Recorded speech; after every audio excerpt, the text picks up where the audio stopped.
여러분 1월이 시작됐습니다. 어떻게 기분 좋으시죠? 새해가 되면 어쨌든 기분이 좋습니다. 그냥 기분이 좋습니다. 저도 그냥 기분이 좋습니다. 여러분도 뭔가 새해가 되니까 과거의 어떤 힘든 시간들, 어려운 시간들, 뭐 기쁜 일들, 슬픈 일도 다 잊어버린 것 같고 다 리셋되고 새롭게 시작되는 것 같죠? 저도 그렇게 느껴집니다. 근데 막상 살아보면 여전히 우리는 지난 시간들을 수습하며 살고 있습니다. 문제가 해결된 것도 아니고 끝난 것도 아니라 그냥 새해일 뿐입니다. 우린 여전히 과거의 어떤 일 때문에 또 오늘은 또 수습하는 일들이 있죠. 근데 오늘 말씀 보니까 그런 비슷한 일들이 있습니다. 정확한 시기는 나오지 않지만 다윗이 이 왕으로서 생활하는데 그때 신기한 일이 생긴 겁니다. 이스라엘을 통치하는데 이상한 일이 생겼습니다. 사무엘하 21장 1절 전반부입니다. 다윗의 시대에 해를 거듭하여 3년 기근이 있으므로 다윗이 여호와 앞에 간구하며, 지금 다윗이 이스라엘을 통치하는데 그게 언젠지는 모르겠지만 통치하고 있는데 해를 거듭하면서 3년 동안 계속 기근이 있더라는 거예요. 3년 동안 계속 비가 오지 않고 기근이라는 거죠. 근데 여러분이 이 예루살렘 지역을 잘 아시겠지만 이 예루살렘은 지리적으로요, 기근으로부터 물론 완전한 자유는 없지만 주변에 비해서는 상대적으로 물 확보가 유리한 편입니다. 왜냐하면 예루살렘 위치 자체가 해발 한 700에서 800m에 있기 때문에 뭐 기본적으로 습한 바람이 있습니다. 그래서 강우량이 적지 않아요. 그리고 예루살렘 안에는 기온이라는 샘이 있습니다. 그래서 늘 이건 가물지 않기 때문에 늘 식수를 얻을 수가 있단 말이죠. 그런데 사무엘하 21장에 보면 3년 동안 계속 기근이 있었다라고 말씀을 합니다. 예루살렘 지역에서 1년 정도 비가 적게 오는 것 그럴 수 있어요. 그럴 수 있죠. 그런데 3년 연속으로 기근이 이어졌다? 이거는 자연 현상을 넘어서 천재지변이자 뭔가 하나님의 특별한 개입이 있었다라고 볼 수밖에 없는 거죠. 자, 해를 거듭해서 3년 기근이 있다는 것이 그 당시에 얼마나 심각한 상태를 만드냐면 먹을 것 없는 건 너무나 당연한 거고요. 농사를 짓게 되면 종자씨가 있어야 됩니다. 그렇죠? 추수를 하고 종자씨를 남겨놨다가 그걸 가지고 내년을 위해서 또 심잖아요. 근데 3년 기근이 되면 심을 수가 없어요. 그 종자씨마저 다 먹어야 돼요. 그냥 아예 자생적인 회복이 불가능한 상태가 3년 기근입니다. 그리고 3년 기근이 되면 물도 없죠. 풀도 없죠. 그러니까 경제적 자산인 가축들이 계속 죽어나가는 상태입니다. 다 지금으로 말하면 뭐 그냥 집들이 다 무너지는 거와 똑같습니다. 그리고 기근 3년째가 접어들면요, 민심이 흉흉해져서요, 왕권에 대한 불신과 영적 위기감이 찾아오게 됩니다. 복합적인 문제가 생긴다는 거예요. 다윗은 1, 2년 차는 그냥 자연적인 현상이라고 생각했을 것 같아요. 그래, 이럴 수 있지. 근데 3년째 딱 되니까 이거는 그냥 자연재해가 아니다. 이거는. 그러면서 다윗도 이건 하나님의 특별한 메시지다. 그걸 깨달으면서 하나님께 간구하게 된 겁니다. 하나님께 그때서야 간구하게 된 거죠. 우리는 이 모습을 보면서 깨달아야 되는 게 뭐냐면 우리는 습관적으로 하나님께 기도하는 삶에 있어야 됩니다. 무엇을 하든지 어떤 상황이 벌어졌을 때 하나님, 이 상황이 왜 나에게 주어졌습니까? 라고 물어보는 이 습관이 있어야 됩니다. 사실 우리도 다윗처럼 그냥 편안하게 자연적으로 일어나는 상황들이 있으면 그냥 넘어갑니다. 그냥 그건 뭐 이럴 수 있지. 뭐 예를 들면 중학교에서 고등학교 가는 거 너무나 당연하지, 이런 거 있잖아요. 그럼 우리 자녀들이 중학교에서 고등학교 넘어갈 때 기도합니까? 당연히 넘어가야죠. 근데 하나님 저를 기도시키시더라고요. 그래서 물어보니까 하나님께서 우리 막내 아들을, 나는 이 아들 고등학교 보내지 않았으면 좋겠다 말씀하셨어요. 2번이나 말씀하셔서 안 보내고 검정고시를 치게 하고 하나님이 그리시는 대로 그냥 인생 살게 하고 있거든요. 이런 거예요. 뭐 자연적인 거든 가정적인 거든 그냥 자연적으로 흘러가는 거 우린 잘 묻지 않습니다. 근데 오늘 말씀처럼 어떤 다윗 시대에 3년 기근, 말도 안 되는 어떤 이런 어려움이 생겼다면 정말 우리는 한 번쯤은 하나님께 뜻을 물어봐야 된다는 거예요. 뭐 예를 들면 이런 겁니다. 잘 지내던 부모와 어떤 자식 관계에 있는데 자녀가 부모의 말을 잘 안 듣는 거예요. 아니, 평상시에 잘 듣는데 어느 순간부터 자녀들이 부모의 말을 잘 듣지 않는 겁니다. 어떤 영적인 문제가 생길 수도 있는 거죠. 그렇다고 한다면 이 부모는 하나님께 기도해 봐야 됩니다. 하나님, 왜 그럴까요? 왜 갑자기 내 자녀들이 말을 안 들을까요? 왜 소통이 안 될까요? 라고 기도해 보는 거예요. 그러면 대부분 하나님 뭐라고 하시냐면, 느꼈지. 너하고 내가 이렇게 소통이 안 돼. 이렇게 깨닫게 하시는 거예요. 그래서 부모와 자녀 간에 문제를 주시는 거죠. 그러니까 만약에 혹시 부모님과 자녀의 관계가 계속 지속적으로 안 좋다면 하나님께 물어봐야 됩니다. 하나님, 이 상황이 왜 벌어졌죠? 꼭 물어보셔야 돼요. 또 이런 겁니다. 직장 생활하는 거, 뭐 사업하는 것도 똑같습니다. 잘 그냥 직장 생활하고 사업하는데 아니 어느 순간부터인가 계속 직장 동료들하고 계속 틀어지는 거예요. 계속 틀어지고 어려운 거예요. 근데 우리는 뭐라고 얘기하냐면 뭐 사회생활은 다 그렇지 뭐 다 이렇게 살다 보면 관계 틀어질 수도 있지 뭐 이렇게 생각해요. 근데 이게 계속 지속되는 거예요. 계속 풀리는 게 아니라 더 악화되는 거죠. 그렇다고 한다면 오늘 말씀을 생각하는 거예요. 하나님께 물어봐야 되는 거죠. 하나님, 왜 내 삶이 자꾸 이렇게 악화가 되고 이게 계속 지속이 될까요? 물어봐야 되는 겁니다. 그럼 분명 하나님께서 메시지를 주시겠죠. 하나님께서는 우리를 너무나 잘 아세요. 그러니까 하나님께서 우리에게 어떤 메시지를 던지기 위해서는 그냥 평범할 때 메시지를 던질 수가 없어요. 왜냐하면 우리가 안 들으니까.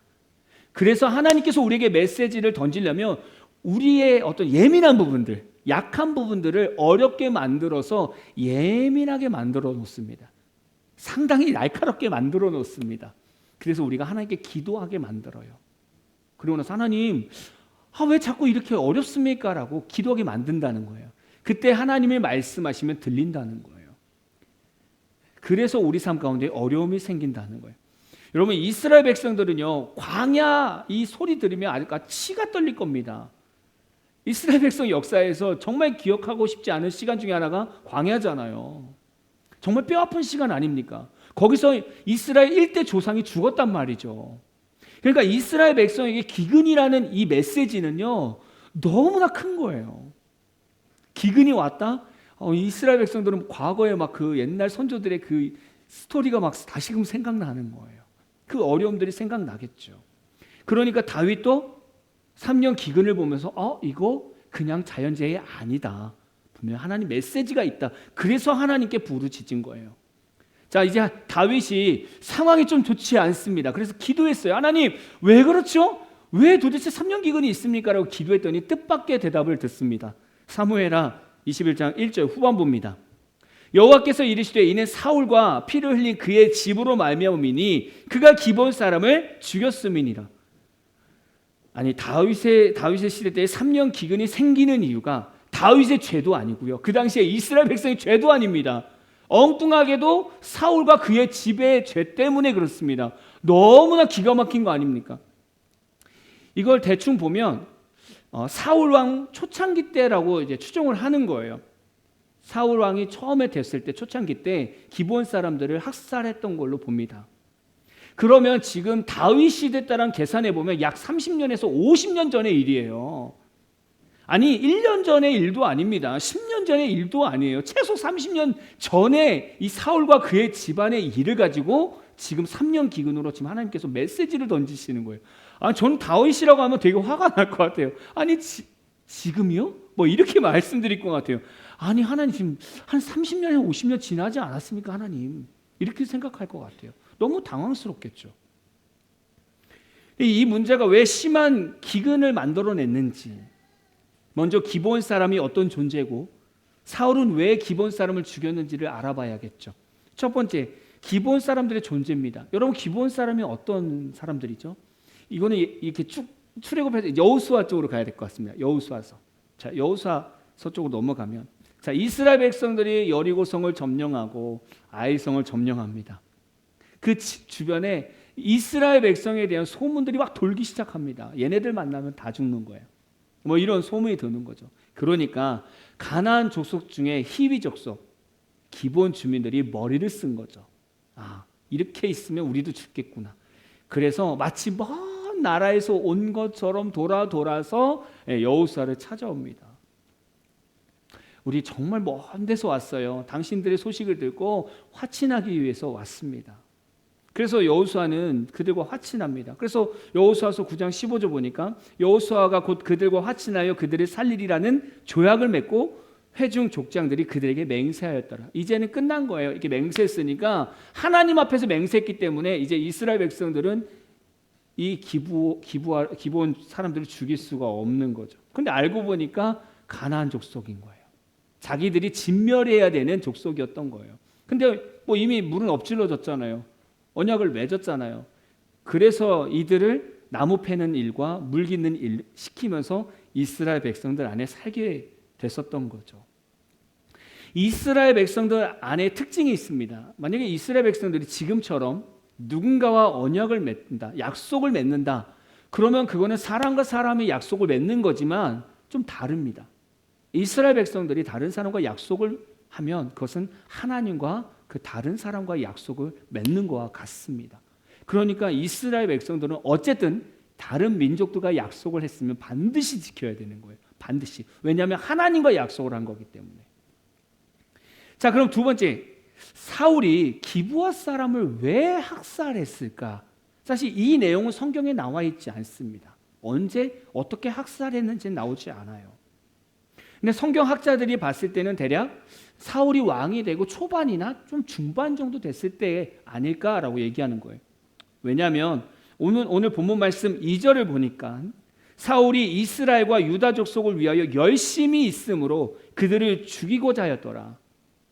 이거예요. 사울이 왕이 되면서 스스로 이스라엘의 종교적, 민족적 순수성을 강조하고 가나안 원주민 잔재를 청산하려는 민족 정화 작업의 일환으로 기브온 사람들을 죽였을 거라는 거예요. 무슨 내용인지 아시죠? 딱 사울 왕이 되면서 야, 이제 왕이 됐으니까 하나님 뜻대로 한번 살아볼까? 그러면서 그들 안에 있는 가나안 민족을 쳐본 거예요. 이렇게 죽인 거죠. 마치 하나님 중심에서 뭔가 하는 것처럼 보이는 거예요.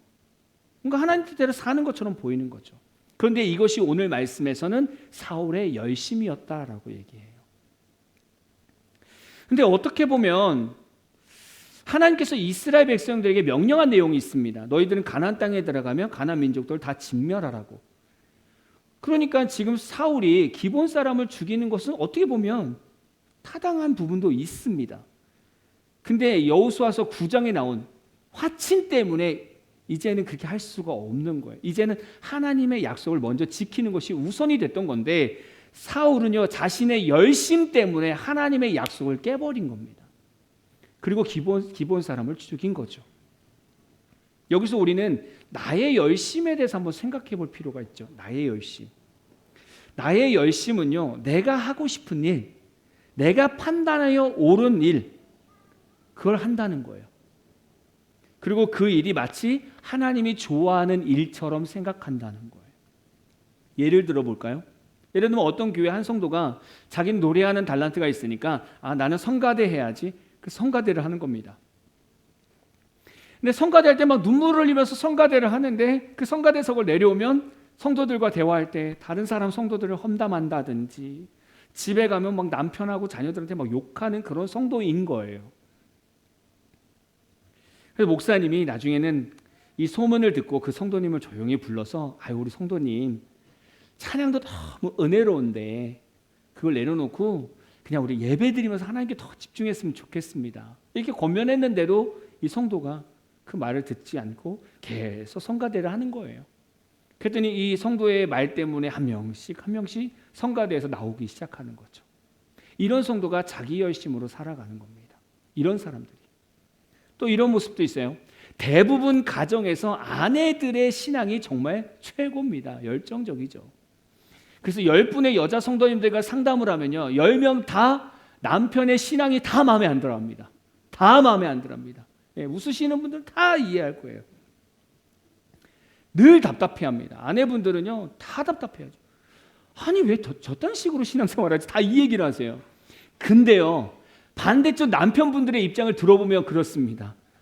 아내는요 남자의 마음을 모른다는 거예요. 남자의 신앙 스타일을 모른다는 거예요. 전혀 공감을 안 해준다는 거죠. 근데 제가 볼 때도요 많은 가정에서 이 아내들의 열심이 더 뜨겁습니다. 여자 성도님들 그런 것 같아요. 남편이 내 신앙처럼 좀 생활했으면 좋겠다. 내 자식이 내 신앙생활처럼 좀 열심히 했으면 좋겠다. 그 마음을 다 갖고 계신 것 같아요. 그런데 이런 우리의 열심이 때로는 성령의 일을 방해하더라는 거예요. 예를 이런 겁니다. 여러분 남자들은요 은혜 받는 게 표시가 잘 안 나요. 진짜 표시가 잘 안 납니다. 여자분들은 막 손 들고 막 찬양하고 막 이러는데요. 남자분들은 정말 은혜 받아야 이렇게 약간 흔드는 거예요. 약간 은혜 받으면 정말 은혜 받으면 그냥 가만히 있어도 은혜를 느껴요. 사실은 예를 들면 남편이 앉아서 막 찬양하면서 성령의 감동 가운데 막 찬양하고 있는데 갑자기 아내가 옆구리를 푹 찌르면서 손 들고 찬양해. 좀 손 들고 찬양해. 이렇게 조언을 하면 그때부터 남편의 은혜가 탁 깨지는 거예요. 아니 지금 성령에 충만한 가운데 막 찬양 이렇게 막 하고 있는데 아내 수준에 못 미치는 거죠. 그러니까 옆구리 푹 찌르면서 좀 제발 손 들고 좀 찬양해. 창피해 죽겠다고. 이게 남자와 여자의 차이입니다. 그럼 그때부터는요 이제 남편은요 뭐 은혜고 뭐고 없습니다. 막 화딱 지나가지고 저놈의 인간이나 내가 따로 왔는데 이제 막 이러면서 이거예요. 이게 성령의 어떤 역사를 방해한다는 거예요. 가족의 신앙을 위해서 뒷바라지하는 거 너무 중요합니다. 대부분 아내들이 가족의 신앙을 뒷바라지하죠. 그런데 내 열심 때문에 때로는 내 남편, 내 자식의 신앙을 방해하거나 망가뜨릴 수 있다는 거예요. 그게 열심의 무서움입니다. 그래서 나의 열심이라는 특징이 이거예요. 내 열심은 나는 행복하고 하나님은 불편해합니다. 네, 기억하십시오. 나의 열심은 나는 엄청 행복해요. 근데 하나님은 엄청 불편해요. 제가 꼭 저걸 해야 되나? 늘 하나님은 그렇게 생각하세요. 왜냐하면 하나님과 상관없는 일을 자꾸 하거든요. 하나님이 말씀하시지 않은 걸 자꾸 하고 있거든요.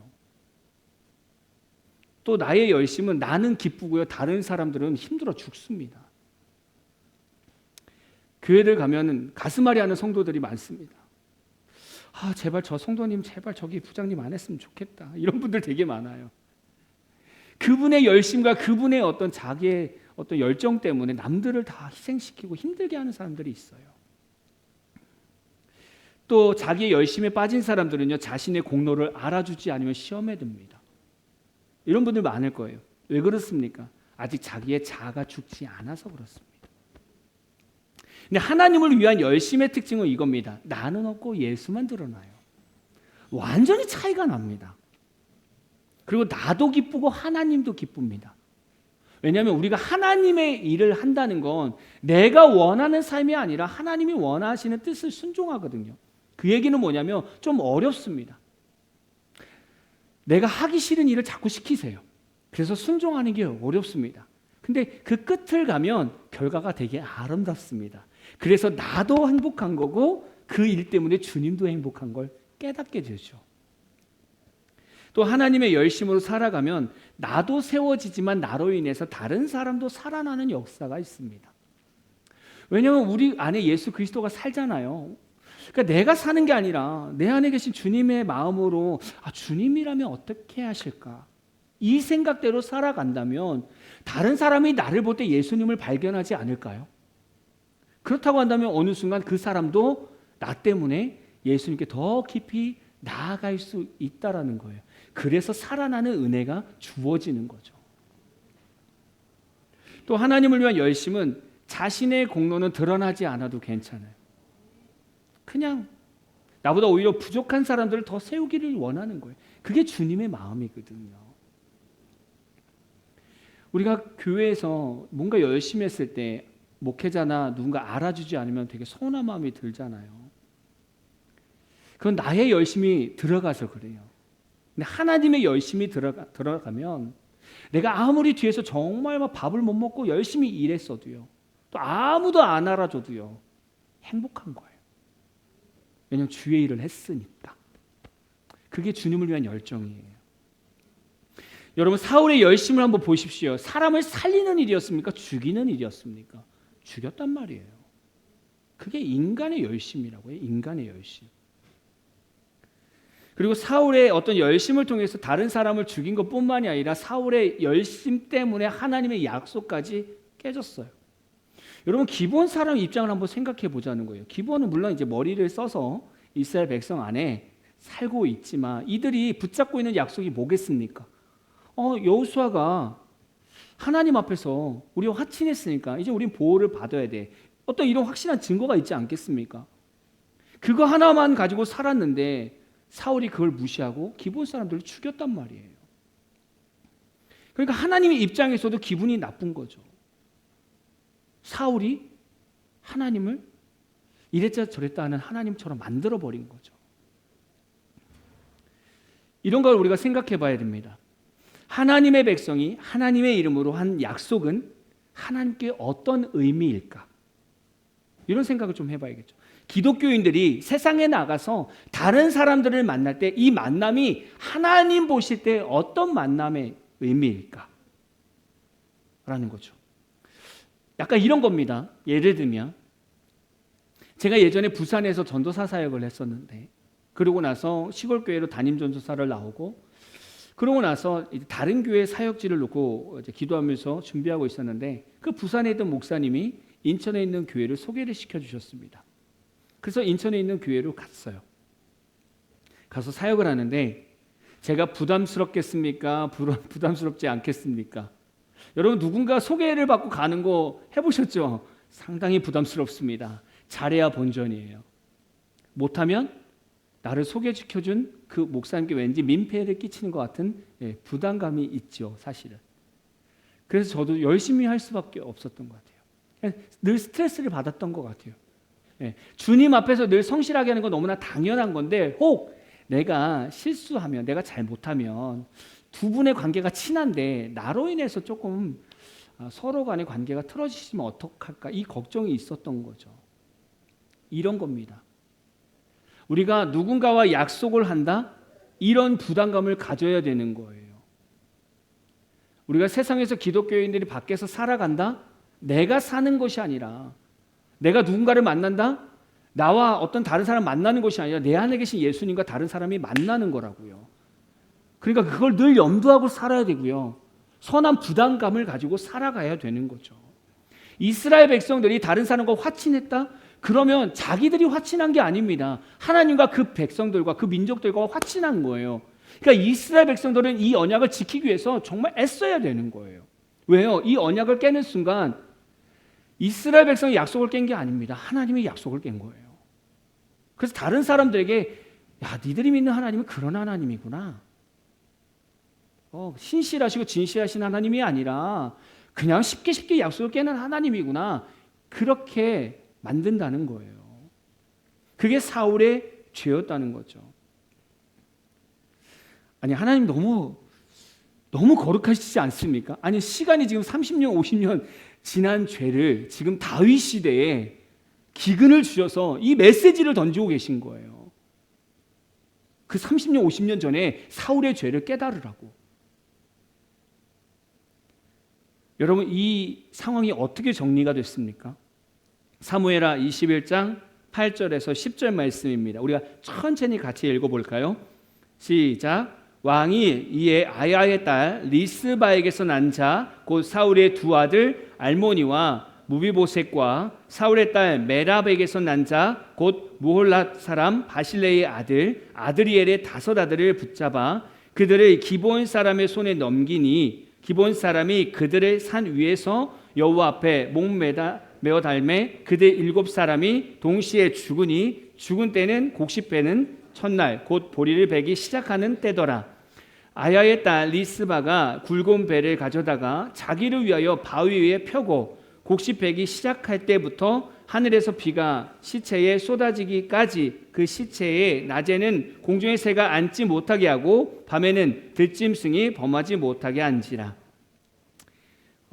다윗이 사울의 식구들 중에 7을 내보냈습니다.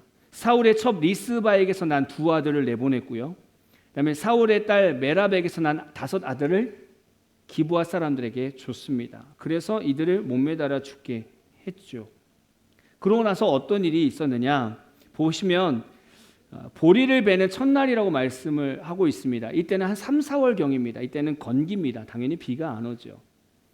그러고 나서 그 사울의 첩 리스바는 자신의 아들들의 어떤 시체를 보호하고 있는 겁니다. 언제까지? 하늘에서 비가 내릴 때까지. 보통 가을을 얘기합니다. 가을 때까지 계속 시체를 지키면서 있었고 그때 비로소 비가 내렸다는 거예요. 이스라엘 백성 안에 죄가 사라진 거예요. 과거에 죄가 사라진 겁니다. 근데 하나님께서 왜 이렇게 메시지를 주냐면 그때 사울 당시에 그렇게 다른 사람들을 학살했던 가족과 그 자손들이 여전히 베냐민 지파에서 영향력을 끼치고 있었던 거예요. 그래서 그걸 제거하기 위해서 지금 다윗이 메시지를 던지신 겁니다. 왜냐하면 그게 남아있으면 계속 그 자손들에게 동일하게 그 죄들이 전달되니까. 그래서 하나님께서 이렇게 이스라엘 백성에게 메시지를 주신 거예요. 여러분 우리가 새해를 시작하고 있습니다.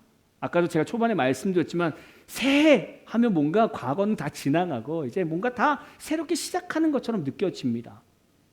근데 그게 아니라는 거예요. 오늘 말씀을 보면 새해는 됐지만 과거에 내가 하나님과 해결받지 못한 부분이 있다면 하나님은 언젠간 다시 그것을 다시 들어서 해결하신다는 거예요. 근데 저는 이런 하나님을 믿습니다. 회개하면 반드시 용서하시는 하나님을 믿습니다. 왜냐하면 예수 그리스도가 우리 안에 있잖아요. 지금의 기독교의 특권은 다른 거 아닙니다. 회개할 수 있는 은혜가 있다는 거예요. 그리고 우리가 하나님께 회개하면 하나님은 우리에게 늦은 비와 이른 비와 늦은 비를 주실 수 있다는 거예요. 여러분 2026년도 살아가시면서 혹시 오늘 이 다윗의 시대 때의 이스라엘 백성들처럼 계속 뭔가 문제가 계속 꼬이고 생기고 풀리지 않는다? 그렇다고 한다면 오늘 말씀을 기억하면서 점검하는 겁니다. 혹시 나의 열심으로 살아왔던 인생은 없는가? 그리고 혹시 내가 과거 하나님과 관계가 틀어졌던 인생은 없는가? 점검할 수 있는 그런 신앙의 성도들이 되기를 진심으로 축복합니다. 오늘 찬양하고 같이 기도하겠습니다. 이젠 2026년도 1월 첫째 주일을 시작합니다. 그러면서 이 찬양 드리고 기도할 때 주님이 내 삶의 주인이 되어 주옵소서. 제가 사는 것이 아닙니다. 그리고 과거에 제가 하나님과 틀어졌던 어떤 삶이 있었다면 하나님 이 시간에 제가 회개합니다. 그리고 다시금 하나님 앞에 나아갑니다라고 고백하는 저와 여러분 되기를 축복합니다.